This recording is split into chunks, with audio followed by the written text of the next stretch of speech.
Good day. My name is Deon Shekuza. I'm a youth advocate for sustainable development, focusing primarily on climate change and renewable energy. On climate, we follow negotiations, introducing youth to the UNFCCC processes, inducting them. And then the second is renewable energy, primarily focusing on mainstreaming youth participation in the energy sector and the green transition in particular to make sure informal sectors do not get left behind. I'm also an advisory member of the Global Center on Adaptation to the CEO, and our main function of job there is to ensure that the youth role in the adaptation is well covered, and that is me in short. At some point in time, as a young person, you can get benefits from mainstreaming yourself within sectors like agroecology and just the broader agricultural food security system. And that is ideally to say that as young people, the questions of the water, food, and access will have to be questioned by us, but also partially answered by us, because there's a transition of one generation to the next happening now. So that means, as a young person, what a conference like this means is an intergenerational opportunity for you to learn from experts and people who have been in the space for quite a long time now.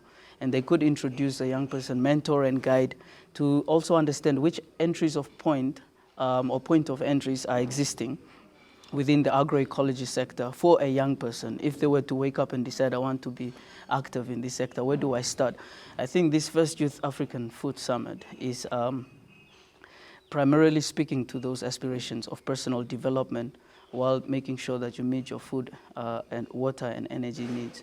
Then on a continental aspirational point of view, this means that we are placing young people at the strategically center area of developing the agriculture sector of Africa, meaning you are creating jobs for people who are young while meeting food security needs, but also at the same time, why I think young people should be involved in this is because you have the opportunity to play a national or continental response to climate, because now you are able to dictate and determine how your country's food system is designed and also responds to any climatic changes.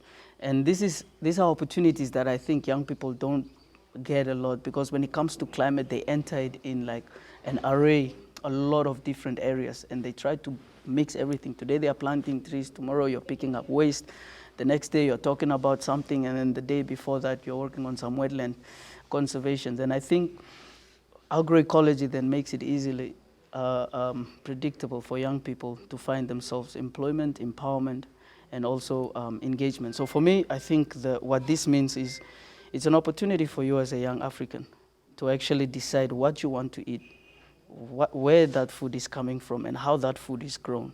Questions that I think most of our older generations have not been able to answer due to the conflicts and the inequalities and the colonial history that Africa comes from. It is more or less I would like to say, a very good opportunity for us to redefine our food system and not be on autopilot and business as usual, because the agriculture sector is also one of the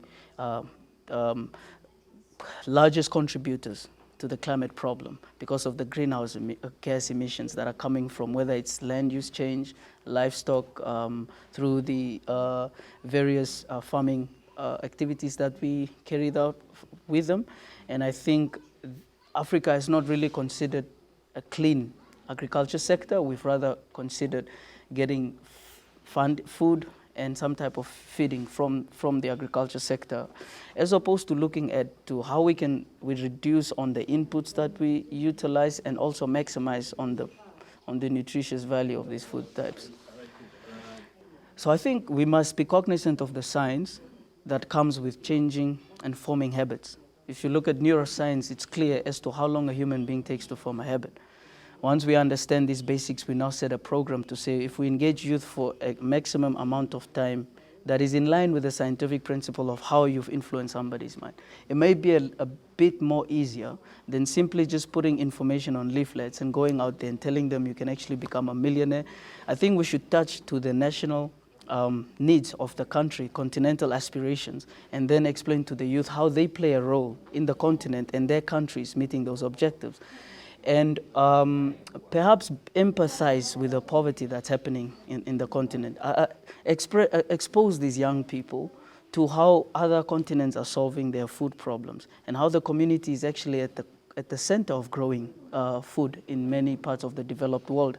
It's not always in the urban centers where they're growing their food. They often get it from the countrysides. And so as a young person, if you want to revive the interest of youth, you must also acknowledge that they have equally competing interests right now, that in some extent may be to some youth better.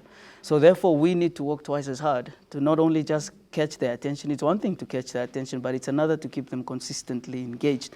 And what you are looking for also is voluntary commitment, because agroecology clearly doesn't come with a checkbook, especially for us as Africans. So we still need to use our own resources in order to fund some of these activities and objectives we have. So if you're talking about youth, you must know they're not just going to do things for free, especially in a continent where many of them are unemployed. So the question is, what incentive can we give them? And the best incentive, I would say, is just creating employment for young people, show them how this sector can be secured, because many of them are disillusioned currently due to the state of their affairs.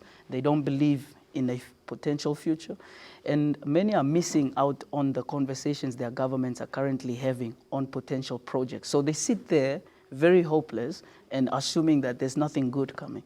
So we need to enlighten them and introduce them, obviously, to these new developments so that they can feel that there's hope. Once we restore the hope, I think the rest is obvious, because that's what the youth really lack. It's just hope and belief that we can actually be part of the solutions and not feel like I'm not part of the process. So I'll say it's a mental focus more than a practical one for now, because first we must convince the mind. Once the mind is convinced, the action just becomes a habit. Ideally, what we want to do so there's two groups. There's young Africans, and then there's the African continent in itself. So currently in the climate space, there's a lot of opportunities for youth to be engaged, but African youth are normally engaged within the network or monolithic approach of all youth based on demographic statistics. We have to move away and look at youth not as a demographic but a social category, right? That means this is a part of our society now, because majority of the citizens are going to be young. It's not anymore going to be a minority group that's young, whom you give a jumping castle. So currently at the climate negotiations, we are talking about adaptation, the global goal on adaptation, quantifying that goal in order to understand what exactly is adaptation in order for finances to follow through. And one of the most difficult parts about that definition is that Africa's perspective on adaptation is not often considered. And you could find we could find ourselves in a position where adaptation does not benefit or meet our needs as a state. And so it's important then, currently, this year, COP28, one of the main agendas is to discuss the global goal on adaptation, which has already started. We've been feeding in a lot of inputs through the various youth networks that I form part.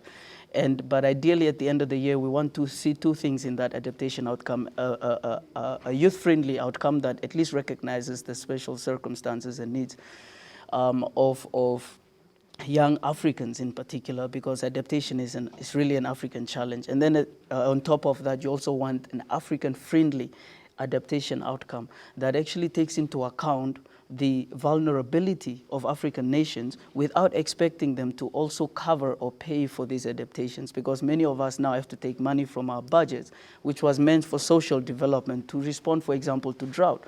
And adaptation currently does not get fair funding. Mitigation gets the most funding. And mitigation is reducing carbon emissions. Africa does not have so many carbon emissions producing countries. So if we are to do mitigation, we can almost do little.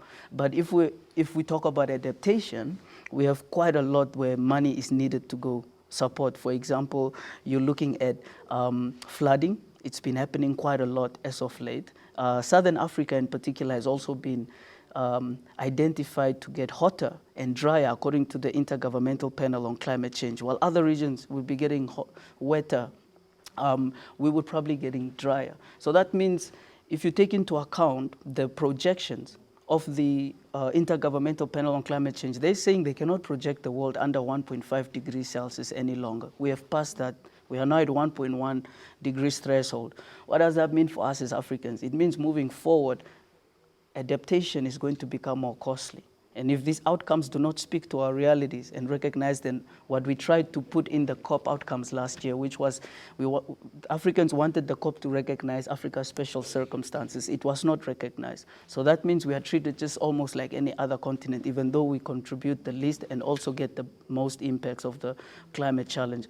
So therefore, that's what ideally we are going to try and do this year at the end of COP28 to get an adaptation outcome that speaks directly to youth and also the continent, and perhaps support our work like that.